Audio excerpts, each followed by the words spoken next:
রবীন্দ্রনাথ ঠাকুর। আমাদের সব আবেগের অভিধান তাঁর জিম্মায়।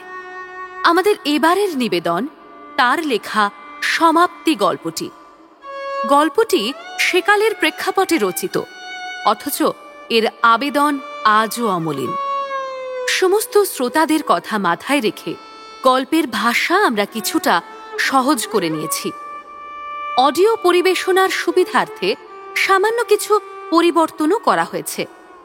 গল্প পাঠে সৌভিক সাহা, গল্পের সূত্রধর দেবশ্রী মুখার্জি।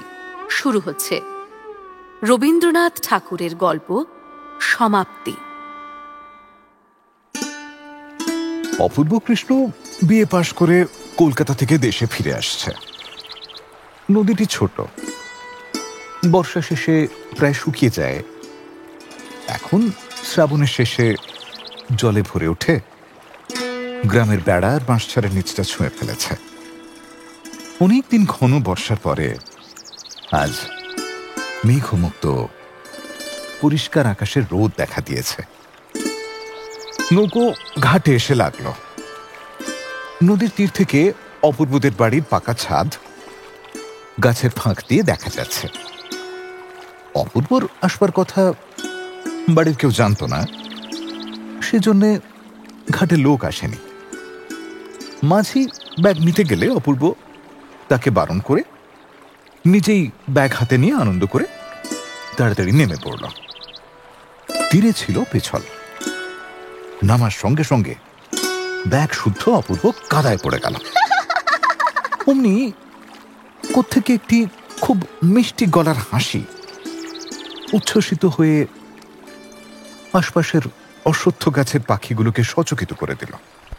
অপূর্ব লজ্জা পেয়ে তাড়াতাড়ি নিজেকে সামলে নিয়ে তাকিয়ে দেখল তীরে মহাজনের নৌকো থেকে নতুন ইট পাঁজা করে নামিয়ে রাখা হয়েছে।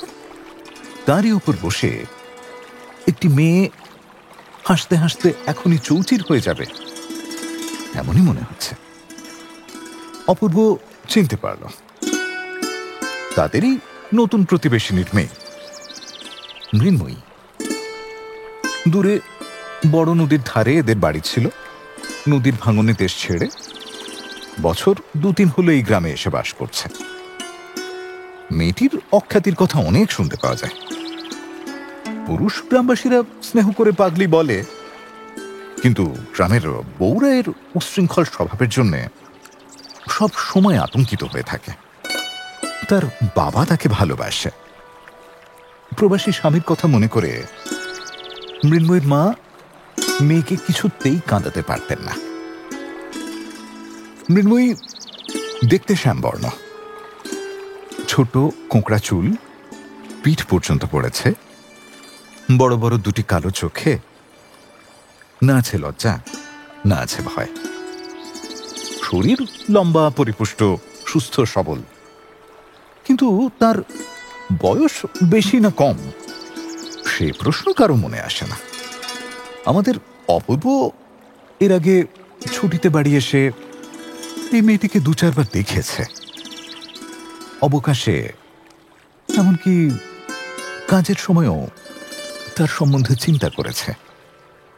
এই ছোট মেয়েটির চোখে মুখে দুরন্ত অবাধ্য নারী প্রকৃতি বনের হরিণের মতো সবসময় দেখা দেয়। সেজন্য মুখখানি একবার দেখলে আর সহজে ভোলা যায় না। সে যাই হোক, মৃন্ময়ের হাসির শব্দ যতই মিষ্টি হোক, দুর্ভাগা অপূর্ব পক্ষে কষ্টকর হয়েছিল। সে সেই ইটের স্তূপের উপর থেকে বয়ে আসা হাসির শব্দ শুনতে শুনতে ব্যাগে চাদরে কাদা মেখে গাছের ছায়া দিয়ে বাড়িতে গিয়ে পৌঁছল। হঠাৎ ছেলেকে আসতে দেখে তার বিধবা মা দারুণ খুশি হয়ে উঠলেন। পাড়া প্রতিবেশীদের মধ্যেও একটা হইচই শুরু হয়ে গেল।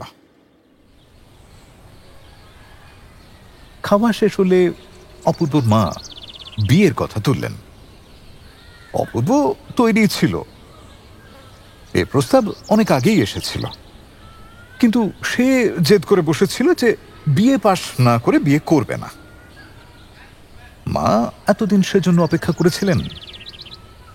এখন আর কোনো ওজোর করা মিথ্যা। অপূর্ব বলল, আগে পাত্রী দেখা হোক, তারপরে ঠিক করা যাবে। মা বললেন, পাত্রী দেখা হয়েছে, সেজন্য তোকে ভাবতে হবে না। মেয়ে না দেখে বিয়ে করতে পারবো না। মা ভাবলেন, এমন সৃষ্টি ছাড়া কথা কখনো শুনিনি। কিন্তু তবু রাজি হলেন। সে রাত্রে অপূর্ব প্রদীপ নিভিয়ে বিছানায় শোয়ার পর বর্ষা রাতের সমস্ত শব্দ, সমস্ত নিস্তব্ধতার অপর প্রান্ত থেকে একা বিনিদ্র শয্যায় একটি উচ্ছ্বসিত মিষ্টি হাসির শব্দ তার কানে এসে বাজতে লাগল। মন নিজেকে কেবলই এই বলে কষ্ট দিতে লাগলো, সকালবেলাকার সেই পা পিছলে পড়াটা কোনোভাবে শুধরে নেওয়া উচিত। মেয়েটা জানলই না যে আমি অপূর্ব কৃষ্ণ। এত পড়াশোনা করেছি, এতদিন কলকাতায় থেকে এসেছি, দৈবাত পা পিছলে গিয়ে কাদায় পড়ে গেছি বলে আমি মোটেই ঠাট্টা করার মতো যে সে একটা গেঁয়ো লোক নই। পরদিন অপূর্ব কোণে দেখতে যাবে। বেশি দূরে নয়, পাড়াতেই তাদের বাড়ি। একটু যত্ন নিয়ে সাজগোজ করল। ধুতি চাদর ছেড়ে সিল্কের চাপকান চোব্বা পড়ল, মাথায় গোল পাগড়ি, পায়ে পালিশ করা জুতো, হাতে সিল্কের ছাতা নিয়ে সকালে বেরিয়ে পড়ল।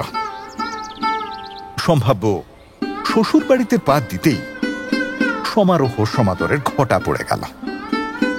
মেয়েটিকে সময় মতো ঝেড়ে মুছে রং করে খোঁপায় রাংটা জড়িয়ে একটি পাতলা রঙিন কাপড়ে মুড়ে বরের সামনে নিয়ে আসা হলো। সে মাথা প্রায় হাঁটুর কাছে ঠেকিয়ে চুপ করে বসে রইল। একজন প্রৌঢ়া দাসী সাহস দেওয়ার জন্য তার পেছনে ছিল। কনের এক ছোট ভাই তাদের বাড়ির মধ্যে এই নতুন লোকটির পাগড়ি, ঘড়ির চেন, নতুন ওঠা গোঁফ এক মনে দেখতে লাগলো। অপূর্ব কিছুক্ষণ গোঁফে তা দিয়ে শেষে গম্ভীরভাবে জিজ্ঞেস করলো, তুমি কি পড়ো? মেয়েটির জামা কাপড়ের স্তূপের মধ্য থেকে তার কোনো উত্তর পাওয়া গেল না। দু তিনবার প্রশ্নের পর এবং পিঠে দাসীর হাতের উৎসাহজনক মৃদু চাপড়ের পর মেয়েটি মৃদু স্বরে এক নিঃশ্বাসে তাড়াতাড়ি বলে গেল, চারুপাঠ দ্বিতীয় ভাগ, ব্যাকরণ সার প্রথম ভাগ, ভূগোল বিবরণ, পাটিগণিত, ভারতবর্ষের ইতিহাস।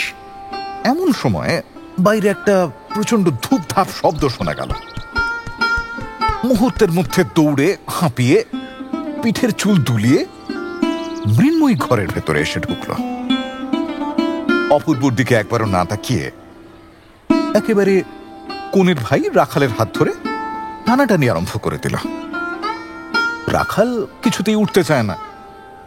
দাসী বকতে লাগলো, কি অনাচ্ছিষ্টি কাণ্ড দেখে দেখি, যাও যাও, এমন করো না। অপূর্ব ভীষণ রকম গম্ভীর হয়ে মাথায় পাগড়ি নিয়ে সোজা হয়ে বসে রইল আর পেটের কাছে ঘড়ির চেন নাড়তে লাগলো। ওদিকে রাখালকে কিছুতেই রাজি করাতে না পেরে তার পিঠে শব্দ করে একটা চাঁটি মেরে এবং চট করে কোণের মাথার ঘোমটা খুলে দিয়ে ঝড়ের মতো মৃন্ময়ী ঘর থেকে বেরিয়ে গেল। দাসী গর্জন করতে লাগলো, দেখো দেখি, এই মেয়ের জ্বালায় তো আর পারা যায় না, তোমরা ওর মাকে গিয়ে বলো। হঠাৎ বোনের ঘুমটা খুলে যাওয়াতে রাখাল খিলখিল করে হাসতে আরম্ভ করলো। এরপর পরীক্ষা সভা আর বেশিক্ষণ চলল না। জামা কাপড়ের সেই বিশাল ঢিপির মতো কোনেটি কোনো রকমে উঠে দাঁড়িয়ে দাসীর সঙ্গে ভেতর বাড়িতে চলে গেল। অপূর্ব হালকা গোঁফের রেখায় তা দিতে দিতে উঠে ঘরের বাইরে যাওয়ার জন্য পা বাড়াল।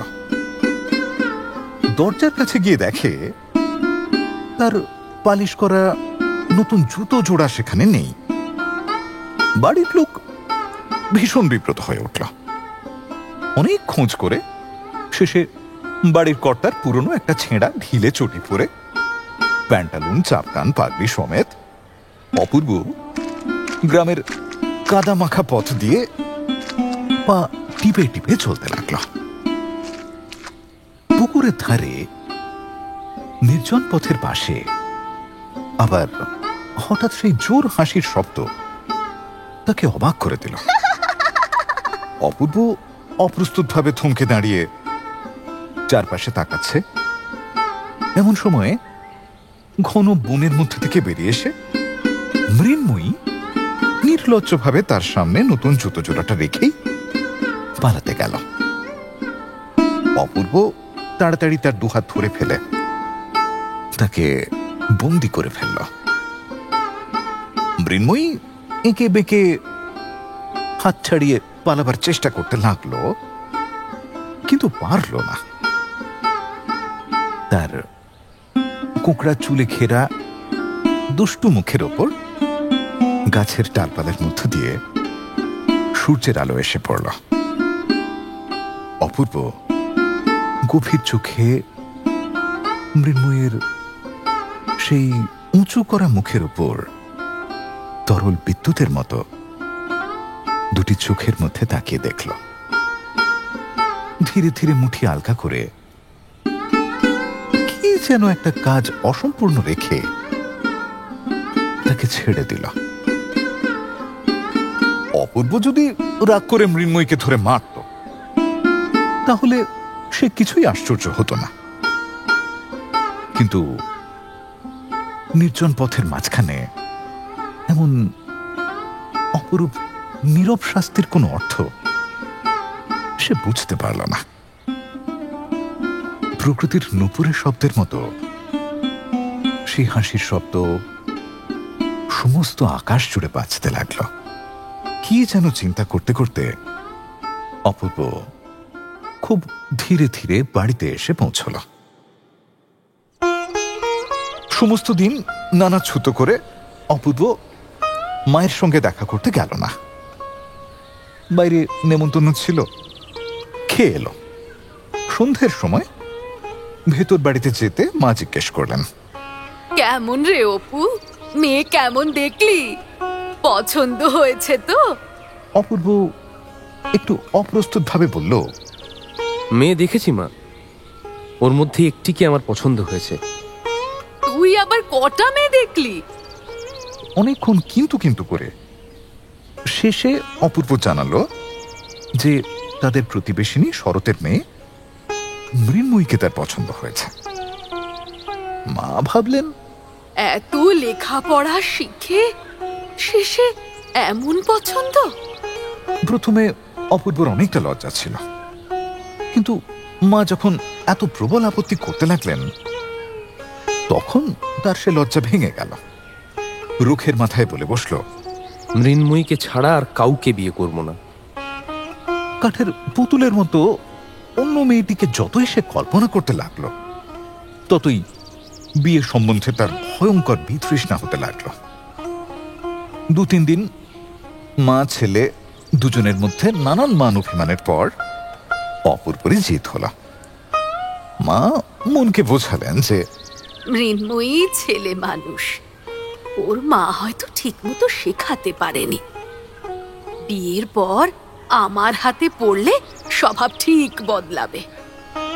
মুখখানা তো সুন্দর, কিন্তু মাথায় ওই ছোট ছোট চুল। যাক, সে হোককে, শক্ত করে বেঁধে জবে করে তেল মাখিয়ে দিলে আস্তে আস্তে ঠিক হয়ে যাবে। পাড়ার লোকে অপূর্বর এই পছন্দটিকে অপূর্ব পছন্দ বলে নাম দিল। পাগলি মৃন্ময়ীকে অনেকেই ভালোবাসত, তাই বলে নিজের ছেলের বিয়ের যোগ্য বলে কেউ মনে করত না। মৃন্ময়ের বাপ ঈশান মজুমদারকে সময় মতো খবর দেওয়া হলো। সে কোন একটি স্টিমার কোম্পানিতে কেরানির কাজ করে।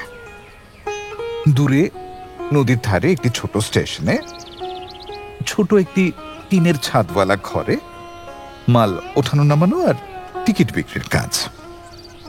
মেয়ের বিয়ে উপলক্ষে ঈশান হেড অফিসের সাহেবের কাছে ছুটি চেয়ে দরখাস্ত করল।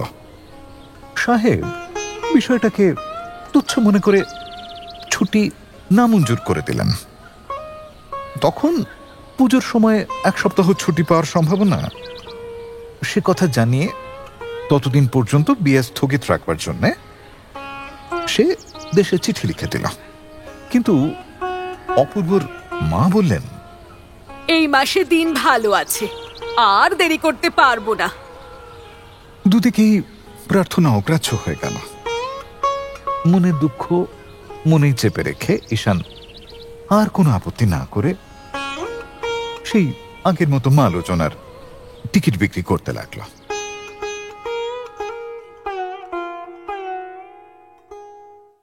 এদিকে মৃন্ময়ীর মা আর পাড়ার যত বর্ষীয়সী মহিলা মিলে মৃন্ময়ীকে তার ভাবী কর্তব্য সম্বন্ধে দিন রাত উপদেশ দিতে লাগলেন।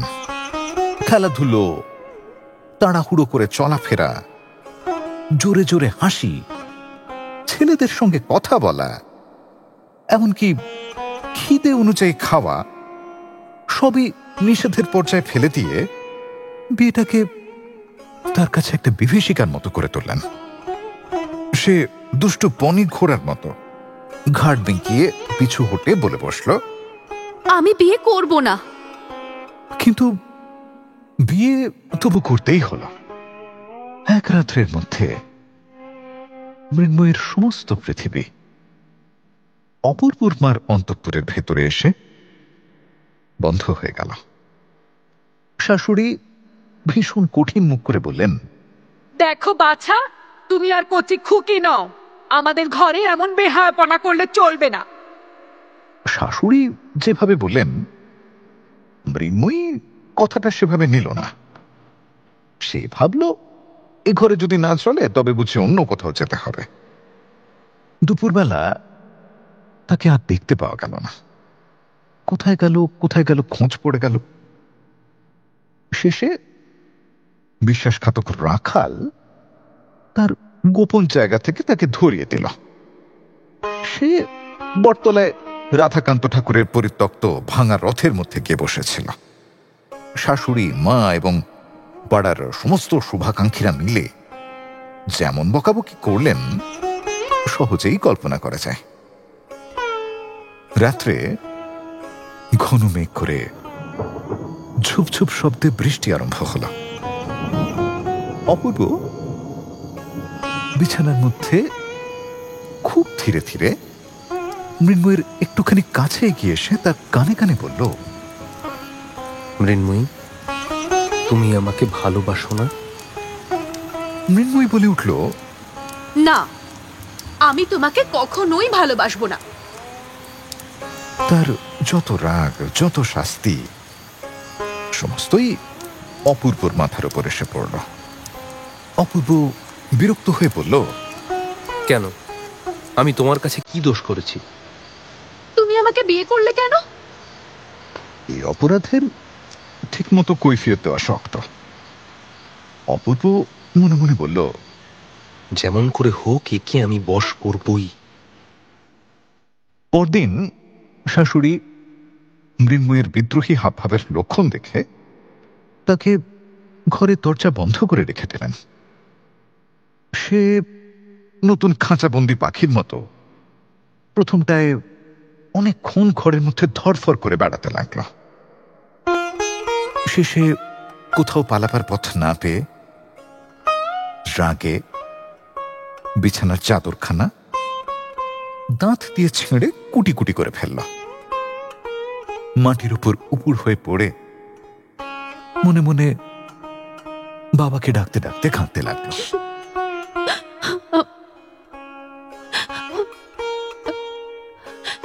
এমন সময় কে যেন ধীরে ধীরে তার পাশে এসে বসল।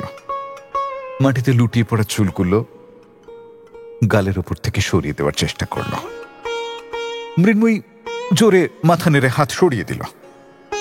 অপূর্ব মুখ নিচু করে কানের কাছে আস্তে করে বলল, আমি লুকিয়ে দরজা খুলে দিয়েছি, এসো আমরা খিড়কির বাগানে পালিয়ে যাই।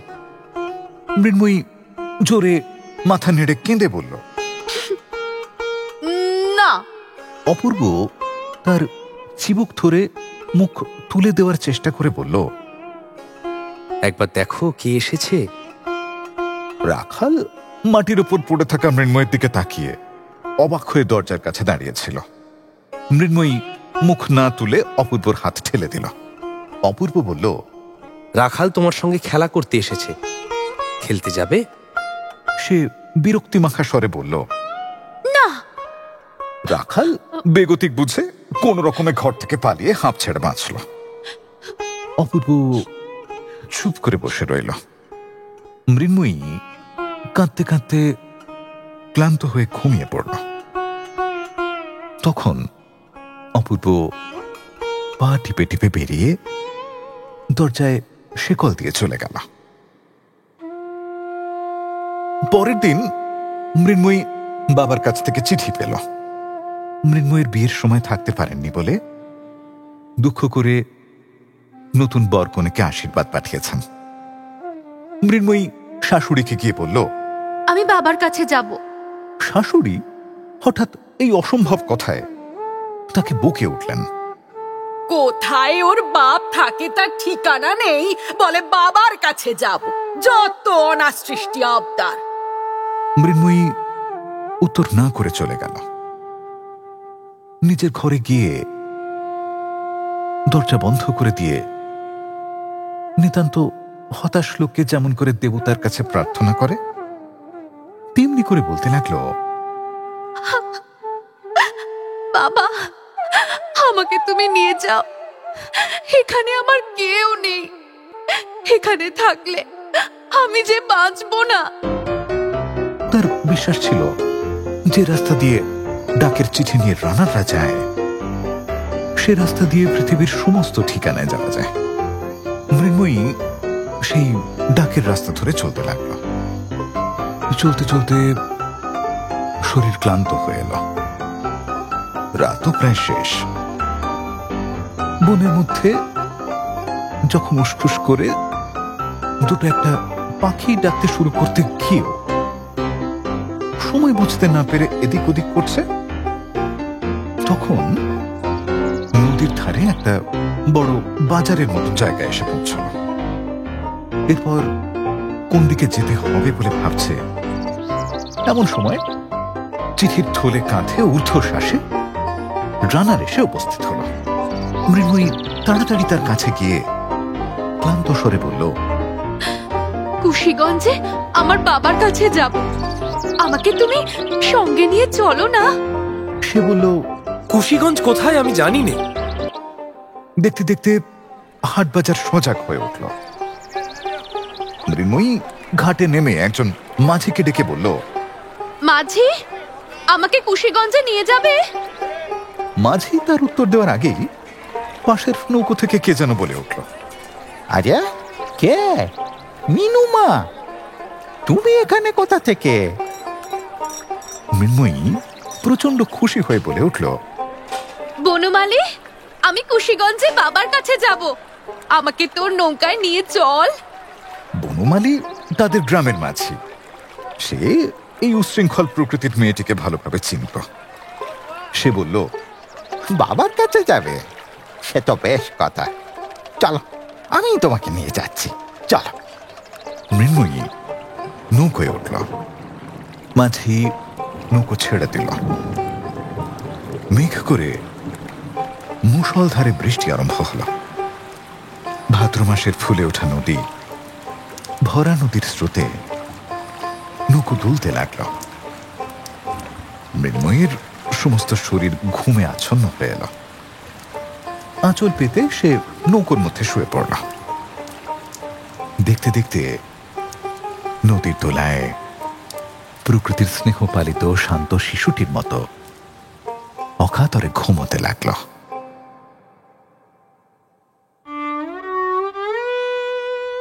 শুনলেন রবীন্দ্রনাথ ঠাকুরের সমাপ্তি গল্পটি।